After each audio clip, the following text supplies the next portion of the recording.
All right, so this is the Toyota Crown, which I actually have really fond memories of the actual Crown overseas, because whenever I was in China, I would spot the Toyota Crown, which was kind of like a step below the Lexus LS. You know, there's a version of the Lexus LS that's called the Toyota Celsior or something like that, and it literally looks like a Lexus LS but with Toyota badges.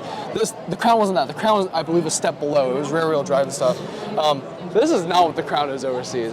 So this is a hybrid of sorts. It's a sedan SUV thing, so it's kind of like the Polestar 2 lifestyle, where it's like a sedan on a high-riding body type of thing. I'm really confused by it, but it looks pretty good though. I do like the contrast of the red on black here. That's certainly an opinion that you have, yeah, for sure.